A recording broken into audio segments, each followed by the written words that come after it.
بیوی کے ساتھ یہ 3 کام کرنے سے گھر میں غربت، پریشانی اور بیماری مقدر بن جاتا ہے۔ ایسے 3 کاموں کے بارے میں ہم آپ کو بتانے والے ہیں جن کا ذکر آپ نے شاید ہی آج سے پہلے کبھی سنا ہوگا۔ اہل و عیال کو خوش رکھنا بھی نبی پاک صلی اللہ علیہ وآلہ وسلم کے نزدیک دینی خدمت ہے۔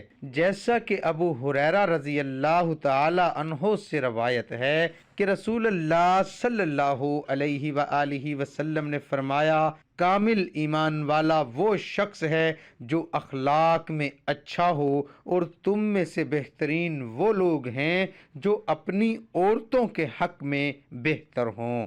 باروایات ترمذی اور حضرت عائشہ رضی اللہ تعالی عنہا سے روایت ہے کہ رسول اللہ صلی اللہ علیہ وآلہ وسلم نے فرمایا، لوگوں جان لو کہ تم میں سے بہتر وہ ہے جو اپنے گھر والوں کے لیے بہتر ہو، اور جان لو کہ تم میں سے سب سے بہتر اپنے گھر والوں سے حسن سلوک کرنے والا میں خود ہوں۔ باروایات ترمذی۔ ایک روایات میں اسی بات کو ایک منفی اسلوب سے نبی اکرم صلی اللہ علیہ وآلہ وسلم نے واضح فرمایا، آج محمد صلی اللہ علیہ وآلہ وسلم کے گھر والوں کے پاس 70 عورتوں نے چکر لگایا ہے، ہر عورت اپنے شوہر کی شکایت کر رہی تھی۔ میں تم سے کہہ دینا چاہتا ہوں کہ جن لوگوں کی شکایت آئی ہے وہ تم میں سے اچھے لوگ نہیں ہیں، یعنی جن شوہروں نے اپنی بیویوں سے ایسا سلوک روا رکھا ہوا ہے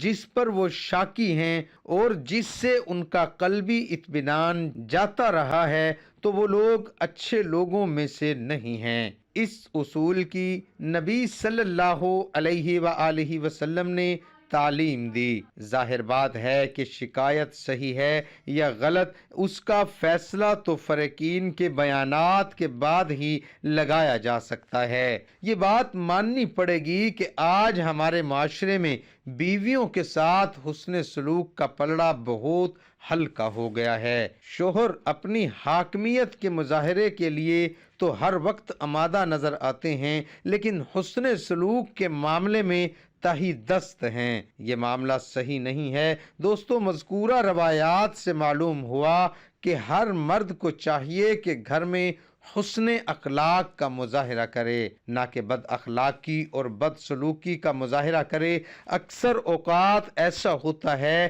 کہ مرد حضرات گھر سے باہر تو خوش اخلاق کے حوالے سے ایوارڈ یافتہ ہوتے ہیں، لیکن جب گھر میں جاتے ہیں تو ان کے اخلاق بیان کرنے کے قابل نہیں ہوتے، جو کہ انتہائی غلط بات ہے۔ ان کاموں کے کرنے والے کو ہمیشہ شرمندگی اور پشیماندگی کا سامنا کرنا پڑتا ہے، بلکہ ایسے مرد کی زندگی میں ہمیشہ غربت اور پریشانیاں رہتی ہیں۔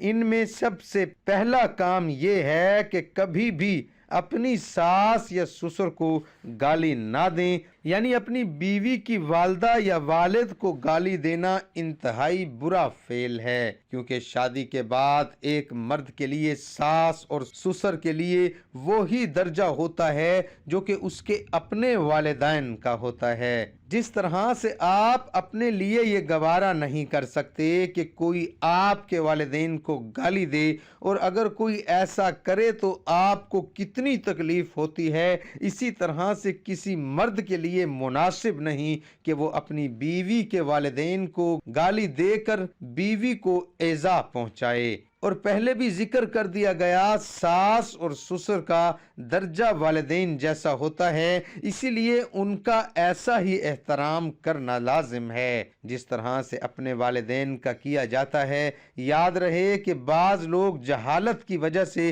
اپنے ساس سسر کو عجیب عجیب ناموں سے پکارتے ہیں اور ان کو برا بھلا کہتے ہیں، جس کی وجہ سے زوال ان کے گھر کا مقدر بن جاتا ہے۔ دوستو، دوسرا کام جس سے سختی کے ساتھ منع فرمایا گیا ہے وہ ہے بیوی کے ساتھ غیر فطری طریقوں سے ہم بستری کرنا، جس میں شرم گاہ کو زبان لگانا بھی شامل ہے۔ اس لیے ہر مرد کو چاہیے کہ وہ ایسا کرنے سے اجتناب کرے، کیونکہ ایسا کرنے والے مرد ہمیشہ پریشانی میں مبتلا رہتے ہیں اور بیماریاں ان کو گھیرے رکھتی ہیں۔ یاد رہے کہ اسلام نے زندگی کے ہر پہلو میں انسان کی رہنمائی فرمائی ہے، اس لیے مرد اور عورت دونوں کے لیے ضروری ہے کہ شادی سے پہلے ان تعلیمات کے بارے میں علم لازمی حاصل کریں جو کہ شادی اور نکاح کے ساتھ متعلق ہے، اور ازواجی زندگی بسر کرنے کے تمام آداب کو سیکھیں۔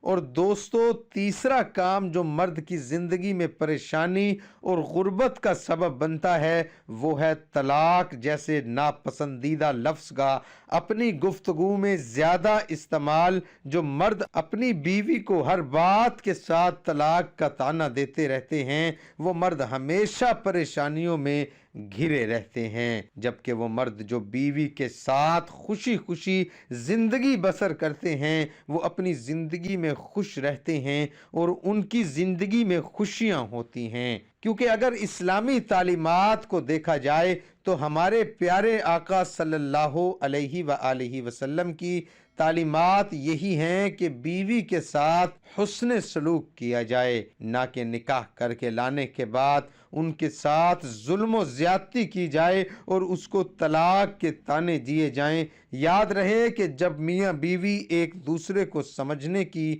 کوشش کرتے ہیں اور ایک دوسرے کے حقوق کا خیال رکھتے ہیں تو ان کی زندگی خوشی خوشی گزرتی ہے۔ لہٰذا نہ تو عورت کو چاہیے کہ وہ مرد کو اپنی پراپرٹی سمجھے اور نہ مرد عورت کو اپنا غلام سمجھے، بلکہ ایک دوسرے کے حقوق اور احترام کا خیال رکھتے ہوئے زندگی بسر کریں تو ان کی زندگی جنت نظیر ہو جاتی ہے۔ یاد رہے کہ ازواجی تعلق کی سب سے مضبوط بنیاد جذبہ محبت ہے۔ یہ جذبہ موجود ہو تو میاں بیوی گلستان ہستی میں اکٹھے مہو حرام ہوتے ہیں اور ساتھ ہی ساتھ اپنے مقصد اعلیٰ یعنی تربیت اولاد پر اچھے اثرات بھی مرتب کرتے ہیں۔ محبت مفقود ہو تو تعلق ایسے ہوگا جیسے دو اجنبی سفر کے دوران ریل گاڑی میں ملے ہوں۔ اس لیے شوہر کے لیے ضروری ہے کہ بیوی کے ساتھ خوش اخلاق اور پیار و محبت سے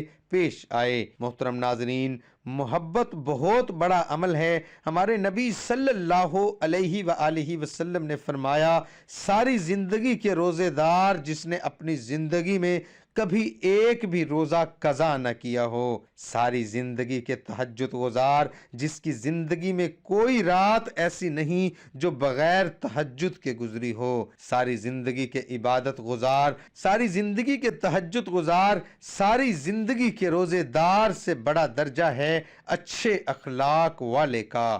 دن کا روزے دار رات کے تہجد گزار سے اوپر چلا جاتا ہے اچھے اخلاق والا۔ اچھے اخلاق کی 360 اقسام ہیں۔ ایک صفت بھی اگر کسی کو نصیب ہو گئی تو اللہ تعالیٰ فرمائے گا اسے جنت میں بھیج دو۔ دعا ہے کہ اللہ تعالیٰ میرا سنانا اور آپ کا سننا اپنی بارگاہ الہی میں قبول اور منظور فرمائے، آمین ثم آمین۔ تمام دوستوں سے گزارش ہے کہ اللہ تعالیٰ کے 99 ناموں میں سے ایک نام کمنٹ میں ضرور لکھیں۔